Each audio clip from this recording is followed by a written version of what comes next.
So now let's this another NCERT question on Henry's law. तो ये question क्या कह रहा है आपसे? H2S is a toxic gas having rotten egg smell. Used for qualitative analysis. If solubility of H2S in water at STP is 0.195 molar, calculate Henry's law constant. Right?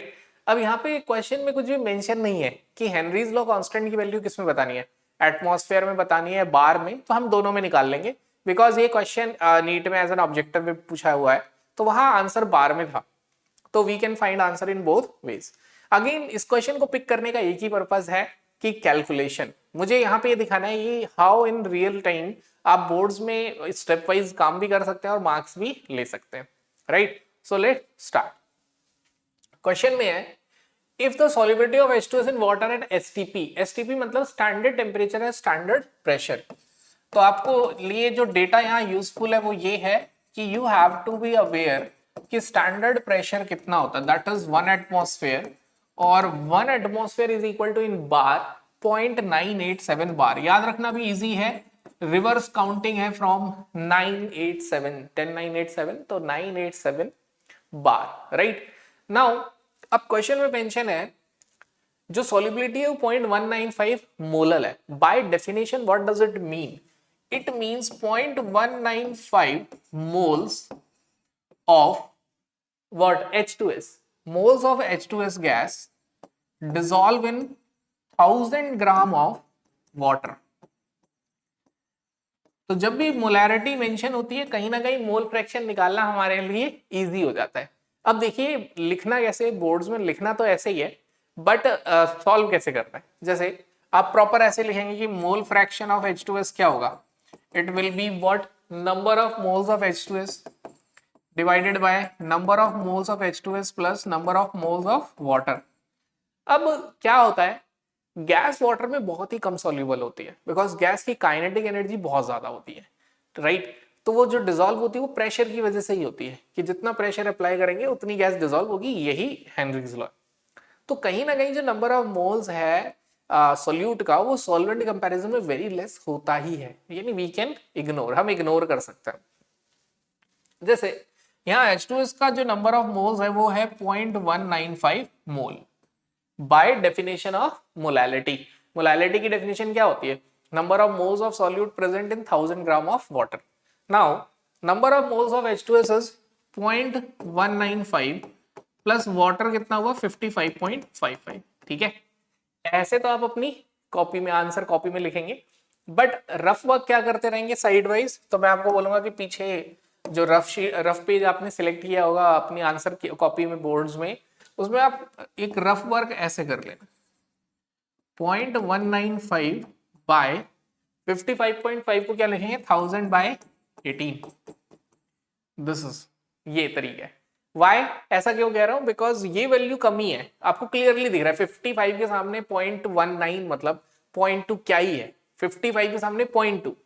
It can be ignored और आप देखना बहुत ज्यादा फर्क भी नहीं पड़ेगा answer पे. तो अब 0.95 व्हाट आई एक्सपेक्ट कि 1 to 20 का टेबल याद होगा, तो 18 5 सा, ठीक है, तो 18 5 सा क्या गया 90. अब 18 9 सा 162, 162 प्लस 9 171 and then 17, 18 1 सा 18 प्लस 17 is 35. राइट, तो 3.51 बाय 1000, तो 3.51 या 3.5 बाय 1000 आपके पास रफली आंसर आ गया. राइट, तो आपने ये वैल्यू सॉल्व करके अप्रॉक्स आंसर कितना निकाल लिया 3.5. तो बस अब आपके पास सॉल्युबिलिटी आ गई H2S की. H2S की सॉल्युबिलिटी है 3.5 इंटू 10 रेज टू पावर -3. देख रहे हो कितनी कम वैल्यू आई है. ठीक है, मोल फ्रैक्शन है सॉल्यूट का, डेफिनेटली लेस देन 0.5 होगा, लेकिन ये कितना कम है बाय 1000. मैं आपको बोलूंगा कि इसे लिख दो यहाँ पे, this is the solubility mole fraction. Right, अब मोल फ्रैक्शन जो है वो उसकी कोई यूनिट होती है? नो. बस हो गया क्वेश्चन. अब बाय हेनरीज लॉ, क्योंकि मार्क्स स्टेप के हैं तो आपको फॉर्मूला लिखना पड़ेगा बाय हेनरीज लॉ, तो इसीलिए थोड़ा टाइम लगेगा डिस्कशन में बिकॉज मैं ये भी सिखाऊंगा लिखना कैसे. By Henry's law P is equal to partial pressure of H2S is equal to Henry's constant of, जो ये होता है ये किस पे डिपेंड करता है, गैस के नेचर पे। तो हेनरीज कांस्टेंट फॉर H2S और partial pressure of P is equal to KHX, तो ये हो जाएगा,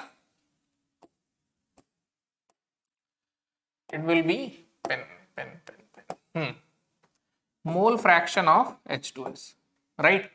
तो अब हेनरीज कांस्टेंट की वैल्यू निकाल लेते हैं। KH will be partial pressure of H2S by mole fraction of H2S। What is the partial pressure of H2S? अगर एटमॉस्फेयर में आंसर निकालना है तो it will be 1 atmosphere divided by 3.5 into 10 raise to power -3। ठीक है, इससे हम क्या करेंगे, इसे डिवाइड कर देंगे।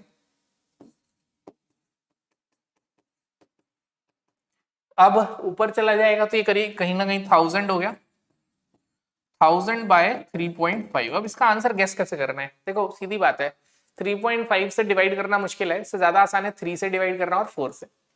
अगर इसे मैं 4 से डिवाइड करूंगा 250 आएगा, और अगर मैं इसे 3 से डिवाइड करूंगा 333 आएगा। यानी 250 और 300 के बीच का कुछ वैल्यू, 3 और 4, ठीक है, तो मतलब 333 जा रहा है, तो उसके आसपास की कोई वैल्यू हम देख लेंगे। और मुझे पता है 35 3 जा 105 होता है, यानी कि आंसर 300 से कम ही आएगा, राइट। तो मेरे को 333, 333 और अगर मैं इसको 4 लेता हूं तो 250, इसके बीच का एक नंबर मैं पिक कर लूंगा, यानी कि 250 प्लस, देखो ध्यान समझना मैं क्या कर रहा हूं, 250 प्लस 330, इसको मतलब इसके बीच का एक नंबर पिक किया मैंने, मतलब कहीं ना कहीं मैं इसका क्या करूंगा, एवरेज निकाल लूंगा। तो 330 प्लस 250 का मैं कहूंगा, बोर्ड में प्रिसाइज आंसर निकालने तो एवरेज ही निकाल लो। तो 250 प्लस 330 कहीं नहीं, 25 और 33 जोड़ लेते हैं तो 5 3 8 और ये 58 बाई 2, राइट। कितना आ गया, तो यहां से अगर हम देखें तो 29 के आसपास आंसर आ गया। तो you can say your answer is 290 atmosphere. तो ये आंसर है एटमॉस्फेयर में। नाउ 1 एटमॉस्फेयर इज 0.987 बार, ध्यान से सुनना, 1 एटमॉस्फेयर इज 0.987 बार। वैसे केमिस्ट्री के पेपर में काफी टाइम रहता है, ठीक है, काफी टाइम रहता है, तो मैं तो ये सजेस्ट करूंगा मल्टीप्लाई कर लेना। तो मल्टीप्लाई करके भी अपने को वही समझ आ रहा है कि 290 से थोड़ा सा कम आ जाएगा, 280 हो जाएगा।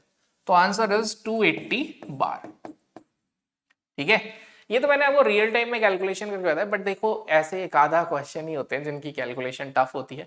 मैं तो बोलूंगा इतनी प्रैक्टिस कर लो, आंसर ही याद हो जाए। जैसे इसका आंसर 282 बार है, बार में इसका आंसर क्या है, 282।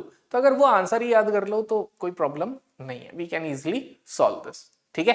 तो आई होप ये कैलकुलेशन हमें समझ आई होगी। Thank you.